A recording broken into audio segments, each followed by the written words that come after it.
John, I know you have another topic. Topic number two. What do you got for me? Okay, so this is something that I've been kind of like it's been building up for a while, and I'm just gonna let it out. So I am a huge fan of war films, historical epics, things like that. I've noticed probably the last 10 years or so, they've really just started to kind of disappear off of the big screen. Not entirely, but for a time there, we had some really amazing war films. I don't know. Did you ever see anything like Saving Private Ryan or Black Hawk Down or Well, before we go any further, you must understand that Tom Hanks is a national treasure. And so I have literally seen and enjoyed and cherished each and every Hanks flick. So Saving Private Ryan is a definite yes. Also enjoyed even movies that didn't do so well, like or like our pan generally, like Pearl Harbor. I thought was pretty good.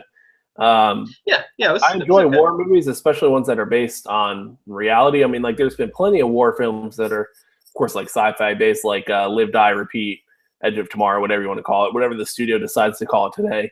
I like that Um, movie. yeah, so there have been like war movies, but I know what you mean. You're talking about like this is a Well, uh, like yeah, Glory actual. or Mhm. Braveheart or the American or the Patriot. Great movie. Yeah, yeah. There's just there have been a lot of science fiction, action, war films that have continued that genre a little bit, but stuff that's actually based on real stories or inspired from true events. I was really excited to hear about this. It's a mini series that's from the same producers that did Band of Brothers and The Pacific, and I forget what it's called. It's like The Mighty Eighth or something. It's about these Air Force pilots. It's supposed to be 10 episodes, just like the other two series were. Same guys, still Steven Spielberg, Tom Hanks. Um, but I've noticed this odd trend of it's almost like every year for the past 3 years they've released a war film, kind of more set in modern times. And I don't know what it is about January, but they do this every year now for the last 3 years. First, they did I think it was American Sniper or Lone Survivor, one of those two first, and then the next year was one of those two. Both amazing films. Read the books, awesome stuff. They're actually connected too because both those main characters actually knew each other. And then they did this year. They did an amazing job with 13 Hours. It didn't really, and just for the record, it did not make me like really pissed at Hillary Clinton. I mean, they don't even talk about Hillary Clinton in the book, as far as I can remember. Actually, I'm still finishing the book, but in the movie, they never talk about her. It was just a really solid movie. Some amazing action scenes, some amazing fight scenes, some just really well done. I feel like Michael Bay should do more film like that. And big props to Mr. Jim Halpert guest starring in that movie. Yeah, That John was really Krasinski. good. He got really jacked for that movie. I mean, he did a great job. He And he was didn't do solid. the Jim face even once. I know. I really had a hard time not looking at him like Jim. But there's an early. Have you seen the movie? Yes. You know the early scene when he picks him up at the airport and they get stopped at that little gate with the troops, and Right. John Krasinski pulls out his sidearm like on this dude, and they're both got their guns out, and like John Krasinski looked like so serious, like he was ready to kill someone in that scene, like just like he's supposed to, obviously for the movie. But I was like, all right, this guy, I can believe he's not Jim anymore. I think it was the beard. The beard did it. The beard definitely did it. Beards help guys look more tough in movies, but my point is just I think a few reasons why historical epics and war films have taken a backseat is because one, Hollywood ultimately is trying to make money. That's what they're trying to do. If you look at the historical epics of the last few years, a lot of them did worse and worse and worse as they went on. First you started out with something like Gladiator that was huge and very memorable and really well done. But then you go further down the line and you see Kingdom of Heaven, which was, in my opinion, a really good movie, but had a lot of flaws. These films are still expensive to produce, even though a lot of this stuff can be done with CG now, the backgrounds, things like that. A lot of these films don't have a really high return, on their cost. I don't think so. I think Hollywood has honestly just looked at them as kind of a money pit. It's kind of a too big of a risk, and I think that's why we're seeing less and less of them. I am excited that they're still releasing some here and there. Yeah, I would argue, even though it wasn't a straight up war film, Lincoln was. It was kind of, I mean, it was based off, around the Civil War time. So I actually found that enjoyable. Lincoln was amazing, but that's because Steven Spielberg knows what he was doing. Like, they gave him the funding for that, they gave him the support, and he did an amazing job with it. He got an amazing actor to do it.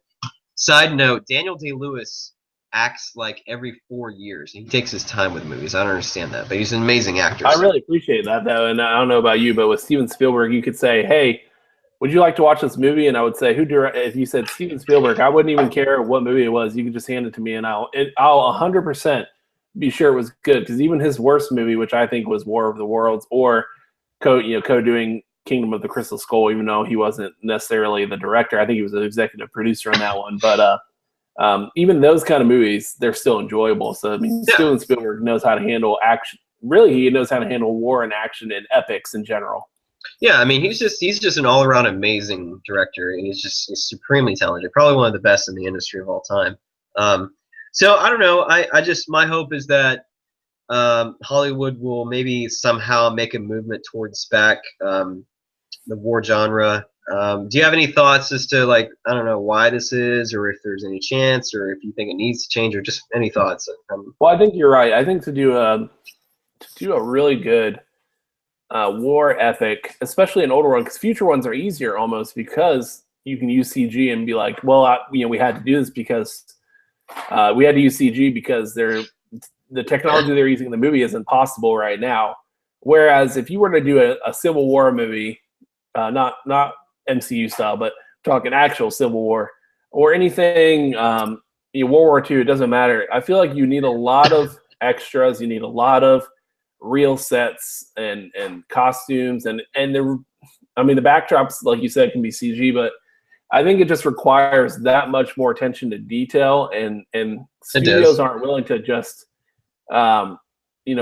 keep an open checkbook unless you're a director that has a passion project. Like, I fully believe that if Steven Spielberg, Christopher Nolan, any of these kind of guys went up to any studio and said, I want to do this war epic, which I think actually a good example of them, Hollywood opening up their checkbook to big actors and big names, was kind of like how they did with The Revenant. Basically, zero practical effects, zero camera effects. It was just like, this is raw, in your face, and it actually was a war film. There's a war going on in it between the local tribes and everything. Which was amazing. It was a fantastic film, and I think if anything, that showed that you could do a really good movie. You don't necessarily need these huge sets and big action scenes. You can have intimate settings and intimate action scenes with very low budget. That movie did not cost a lot to make, and it made gangbusters. And it's still one of my favorite movies of last year. Well, the thing is with like films like The Revenant, the director, if you read up on it, he really put his crew through like hell. I mean, he was one of like at one point I read Tom Hardy actually like choked the guy out, the director, and then they made up later. But the director was so brutal on his production crew and on the cast and all this stuff. So I mean, what you saw, like when some of those actors were really uncomfortable and like obviously straining, and Leonardo DiCaprio was really pushing himself in the movie, was very real in many scenes. And I think if they did a lot more war films like that in the same style, it would be good. But I feel like, this is something, in this day and age, we have a lot of great actors out there, a lot of great directors. The world is full of conflict right now. You look at the Middle East, you look at everything going on in ISIS. There's so many things that happened in Afghanistan and Iraq with our soldiers that we don't know about. I think if we brought that more to light, we would have more of an appreciation. That's one thing for me, and this is the bottom line to me. War films help me appreciate history, and they help me appreciate our armed forces, whether they were 100 years ago or 200 years ago or 50 years ago, whatever. So I feel like people need visual reminders of things that have happened in their country and the blood and the sacrifice that these men have put down and women have put down for our country. And I think that we need to keep honoring that, because there's so many unknown stories, and they don't even all have to be war films. They could just be something set in a real era and a real time. You know, like you said, like Lincoln was a really well done movie that was just about President Lincoln. It didn't really focus on the war or anything like that. Right. But I just wish we would, you know, maybe move back towards that, because it keeps me humble and it keeps me appreciative of and there's still so many things we don't know about a lot of the wars we fought. Like, what was the last film you saw about the Korean War? Yeah. You know, which there is actually one I've seen that I might recommend, but still not that great. I mean, and a lot of the films they made in the 80s and 70s.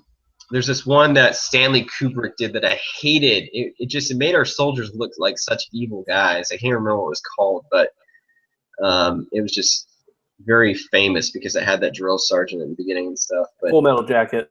Full Metal Jacket. Hated that movie. It just, I mean, it was well done in the sense of, like, they felt authentic in a lot of ways. But I was just like, look, this is, you know, you guys are, like, this guy must be like an anti-Vietnam protester or something, because he just, anyway, Yeah. so that's my rant.